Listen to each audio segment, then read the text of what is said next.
A woman reaches a certain age when someone says to her, or her inner critic says, at your age, you wouldn't, you shouldn't, you can't. Well, here on A Certain Age, we celebrate those women who should, who can, who will, and who do amazing things. Today's guest is Darer Littman.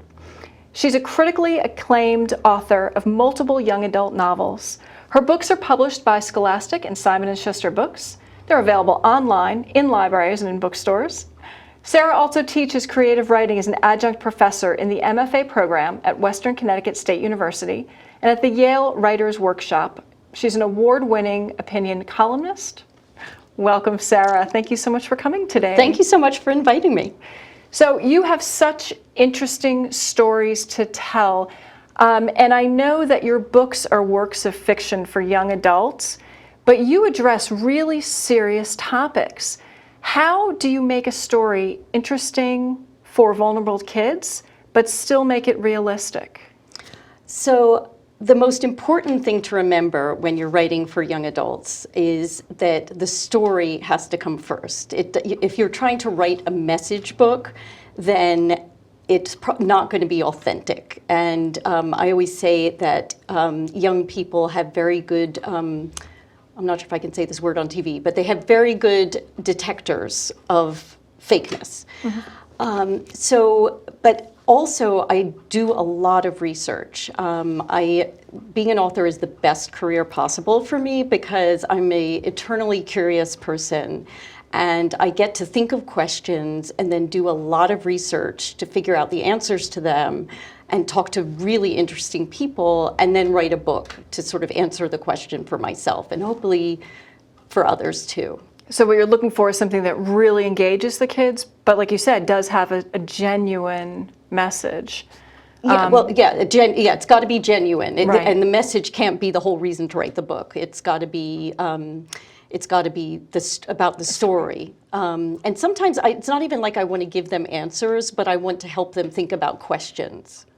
Okay, no, that's great. I think you can't talk down to kids, right? At Exactly. any age. And I think part of the problem, I think, with some adults who want to write books for kids, particularly like message books, is that they underestimate teenagers. And nothing makes me more angry than people who underestimate teenagers. So if you don't respect teenagers, you shouldn't write for them. It's as simple as that.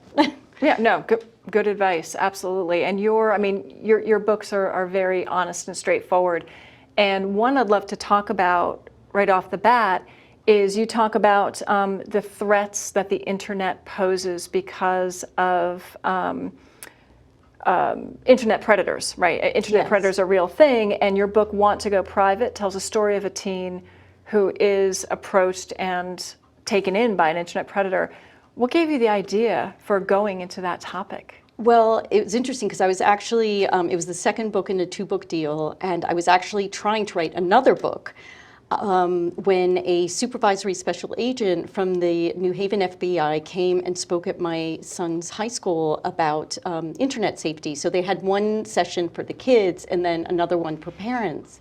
And after his presentation to parents, I started asking him a few questions, and he ended up telling me a story about a girl, it was a true story, a girl in Connecticut whose mom had her password, so obviously she'd had discussions about internet safety at home. And in Connecticut, we have a pretty strong internet safety curriculum in 8th grade, I think it is. So, but this girl nonetheless got involved with the predator and left with him.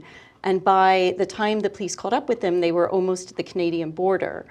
And that's despite mom having her passwords, so they were able to catch up with them pretty quickly.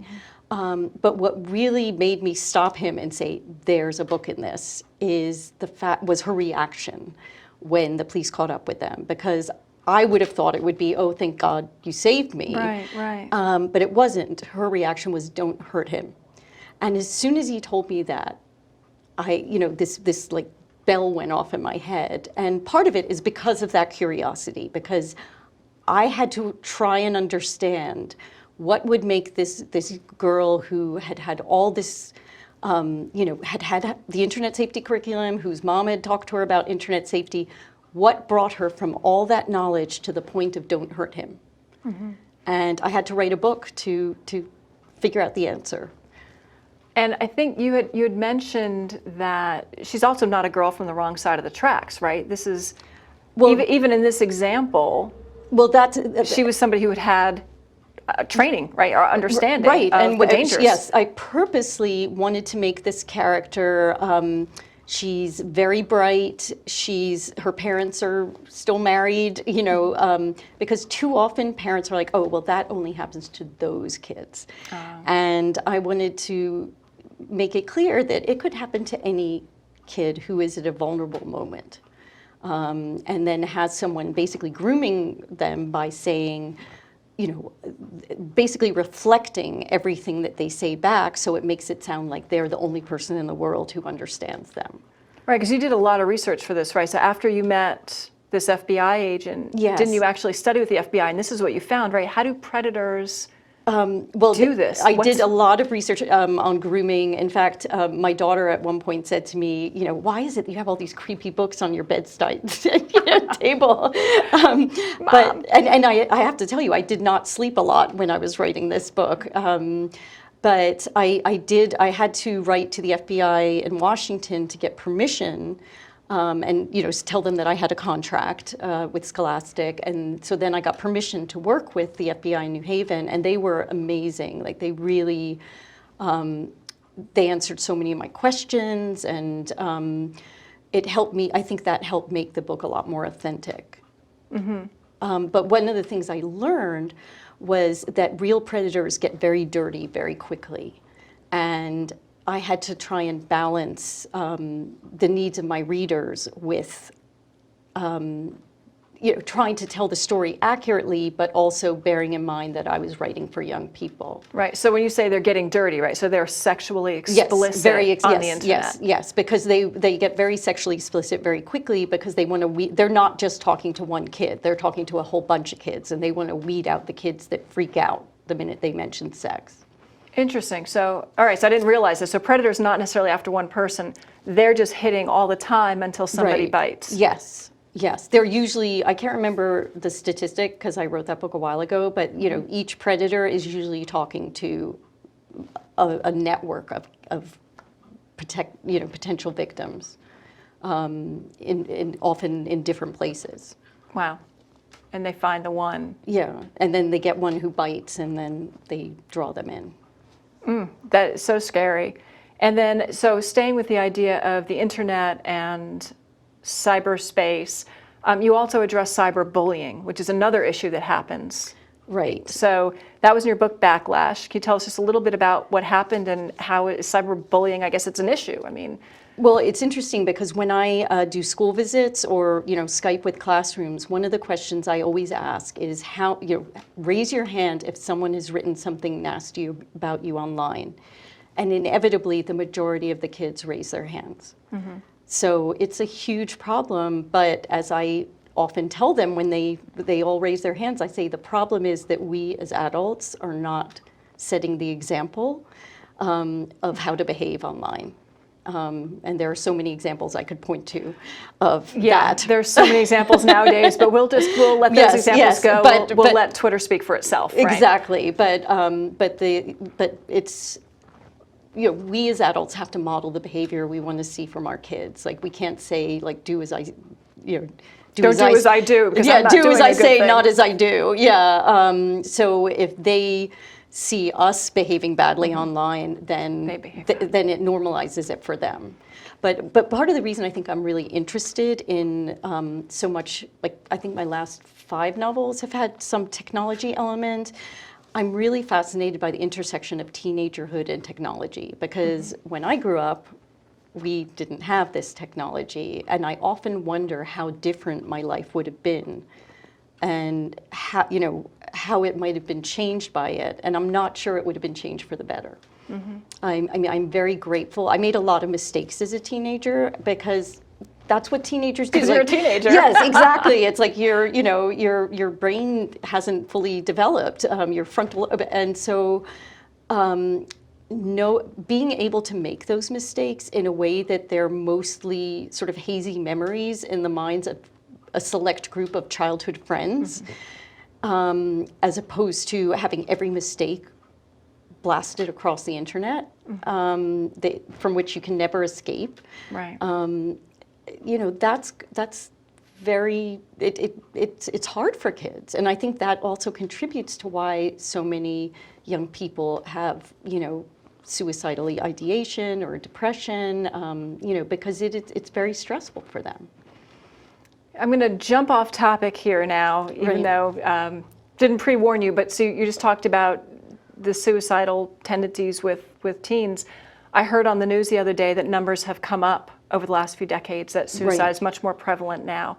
Do you think, you saying that's in part because of the internet? I believe it is because, you know, they can never turn it off. You know, before you would go to school, you might get bullied, but then you could come home and get away from it. But with cyberbullying, it's like, you know, it's every notification on your device. I mean, it's heartbreaking. Some of the stories that I've heard, or, you know, kids have written to me. I mean, one of the most amazing things as an author is when a young person writes to you and says, you know, your book changed my life, or thank you for understanding me, because they feel seen. And have you had that in the case of anything with the internet, either predators or cyberbullying? Yes. I mean, some of the letters I got when Want to Go Private came out made me not sleep at night, because they were, you know, kids who had been involved with predators, or what was really great, because, you know, as a teenager, you're starting to be more influenced by your peers sometimes than you are by your parents. And so a great situation, you know, something that made me feel really good, was that a young girl had read it who was worried about her friend. And she spoke to her father about it. She was like, Dad, I think you need to read this book. And the father ended up writing to me, and they ended up, because she didn't know what to do. And so she ended up, the father ended up speaking to the parents, and but I've also had friends who said, you know, oh, my friend was speaking to this guy online, and then I gave her your book, and now she stopped, or, you know, or writing to me saying, I'm worried about my friend, and, you know, I tell them they should try and find a trusted adult to speak to, because I'm not a, you know, right. you know, I'm not a police, you know, I don't have the resources to help everyone, but I can at least try and point them in the right direction. And you bring the awareness, right? Yes. So I think that's such a gift that your book brings, is someone being able to say, Dad, could you please read this? Yes, because it's all about the conversations. It really is. And if a book can start a conversation, then that's really what it's about. That's about growth. That's about learning. And that's about being open and not being in denial. And now, another topic that you wrote about, which I know is very near and dear to your heart, because, excuse me, it's not one that you necessarily researched, it's one that you lived. Right. And this book was about bulimia. It was called Purge. Can you just tell me a little bit the history? What was your experience with bulimia and mental illness? So I suffered from depression and probably body image disorder as a teenager, but it wasn't really diagnosed. And then, so it wasn't really until I was in my 30s, and I was under a lot of stress, and I became bulimic. I was living in England at the time, and I finally got up the courage to go to see my GP, my doctor, and he, in his very English way, said, I suppose telling you to stop wouldn't help. And I'm thinking, well, if it would help, if telling me to stop would have helped, I would have told myself to stop, you know? So it wasn't really till I came back to the States, and then I was able to get treatment.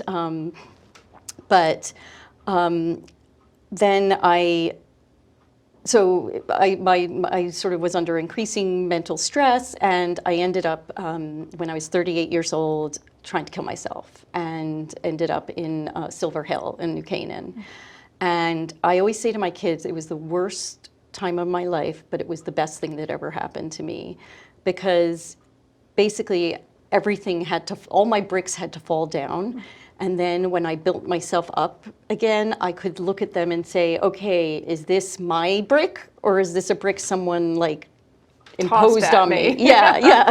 You know, like, and so I could build up the foundation of who I am in a much healthier way, and in a way that was more authentic to who I am. And the other great thing about being in a mental hospital, which sounds like a very strange thing to, was that they had us journal. Okay. And journaling reminded me that when I was in high school, I wanted to be a writer. And of course, my parents were like, "You'll never make a living as an English major," and they always acknowledged that I was a really good writer, but it was definitely not something I should pursue. So I ended up with So it's a hobby, it's not a career. Exactly. Okay. And so I ended up getting an undergraduate degree in political science, which I'm not really sure why that was more marketable, but yeah. But, and then an MBA in finance, which is probably about as far away from being a writer. Math and English are the opposite spectrum, right? I mean, fortunately, I was good at both, but so it really wasn't until I had this breakdown that I realized that I'd been doing everything everyone expected of me for my entire life, and I didn't want to be in my nursing home at the end of my life thinking, what would happen if? So I finally gave myself the permission to write, and I made the secret promise to myself that I was going to get my first book contract for my 40th birthday, present to myself, and I got my first book contract 2 months after my 40th birthday. Wow. Yeah. And can I ask who was your first contract with? That was with Dutton, which is part of okay. Penguin. Yeah. So that my first book was published by them, and then my second book and all the rest of my young adult books are with Scholastic, and then my middle grades are with Simon & Schuster. Okay, and Scholastic really, I mean, that's such a great conduit to bring it to schools. It is, yes. Particularly like with the book fairs, and it's wonderful. Yeah, I have a wonderful, wonderful editor there. So, excellent. Yeah. And so now a little bit more about Purge. So that's your history. What is the story about? I mean, how does the story progress? How does she resolve? Does she resolve it? Well, so she also ends up in a psych hospital, and you don't really know throughout the book till almost the end what sort of precipitated her being in there, because the book opens with her in it.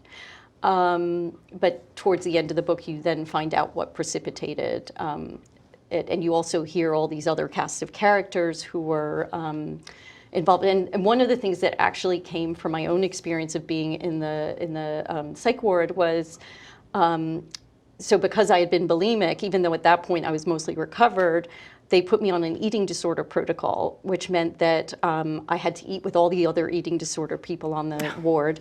And they were all anorexic. So no one was allowed to start eating until everyone was there, and you weren't allowed to use a napkin, which to me, I was brought up in this very proper home. So not putting a napkin on your lap was, I put it on my lap because that's what I was brought up to do. And they started yelling at me. And because you would hide your food there. Well, because the anorexics would hide their food there. Right. But what drove me crazy is the one bulimic there, and that informed the barfers and the starvers, who are these two factions in the book, was that I would be starving and want to eat, but I couldn't eat till they came to the table, and they would all be hiding because they didn't want to eat. Because they didn't want to eat. Yeah. So, oh my goodness. But I mean, people have said to me that it's very unusual to find a book about a serious topic like bulimic that's also funny, but humor is a way that I try and deal with difficult topics. Mm-hmm. And so while most of my books are pretty serious, but there's always some element of humor. But I think that's true in life, right? Because they say if you don't laugh, you'll cry. Exactly. So sometimes you would laugh at yes, adversity. and you kind of want to, sometimes it's just you kind of have to laugh because it gets so surreal that, No, I get that. I get that.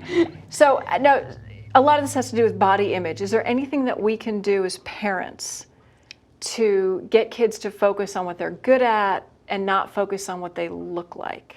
Well, it's really interesting. As part of the research for that book, I read this book called The Body Project by Joan Jacobs Brumberg. And it talks about the history of body image in the U.S. and how it really wasn't until the last century, well, like sort of, I think the 20th century, where, because in the past they would, yes, people always focus on looks, but like they really would focus more on your deeds than your looks. And then suddenly it became, in particular, I think television and the whole like selfie and social media culture, it became so much more about looks.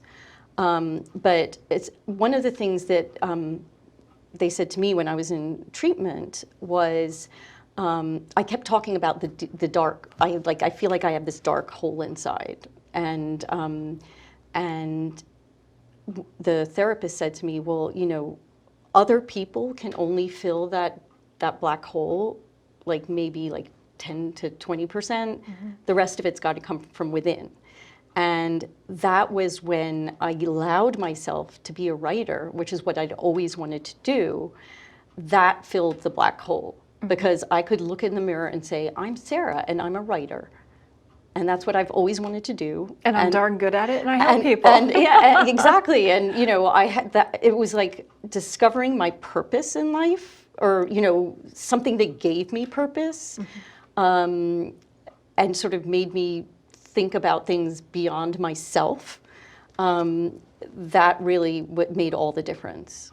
I love it. And it's so funny because one of my books, the rights sold in Germany for like a lot more money than I ever thought they would.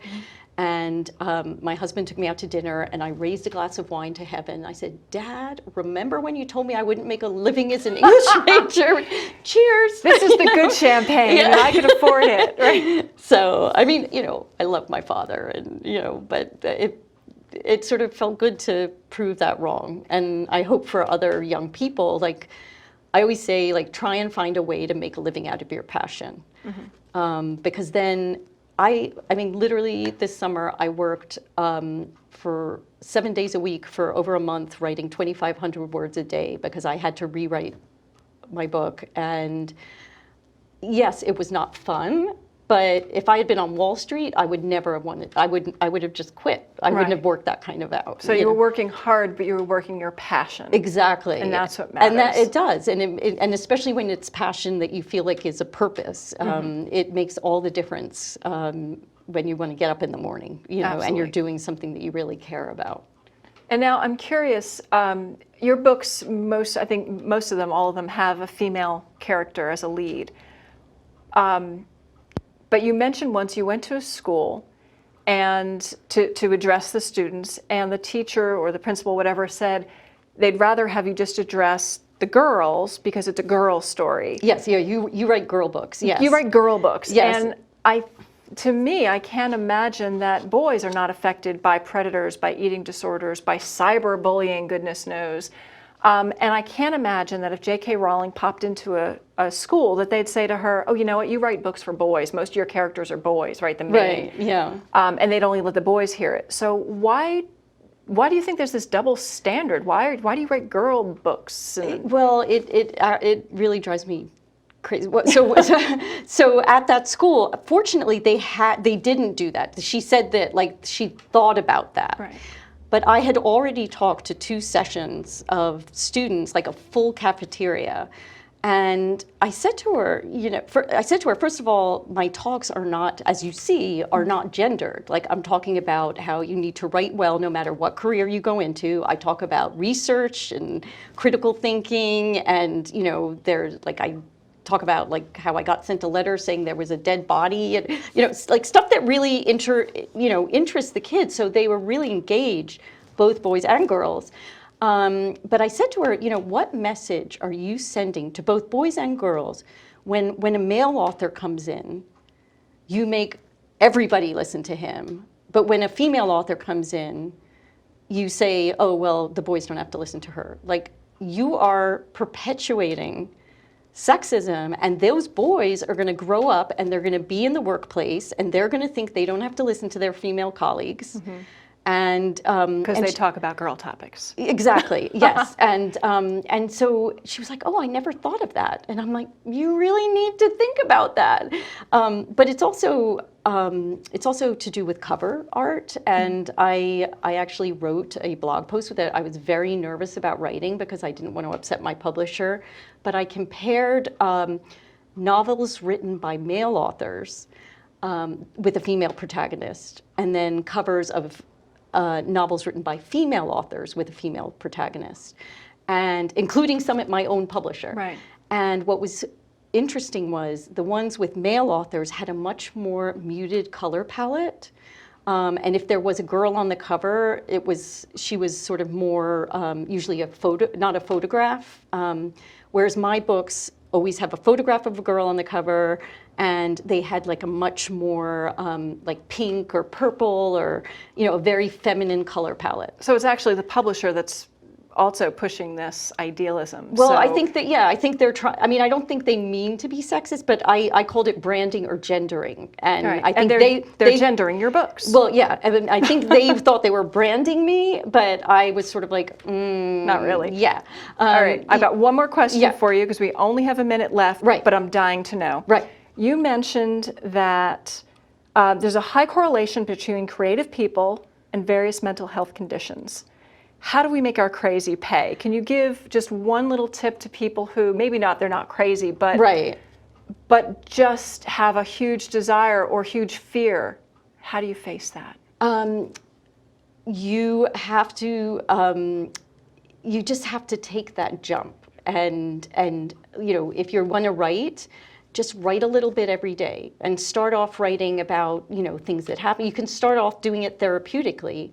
But then you'll find that it ends up being, more than just therapy, and you can learn to make it pay because you will be helping other people feel that they're less alone.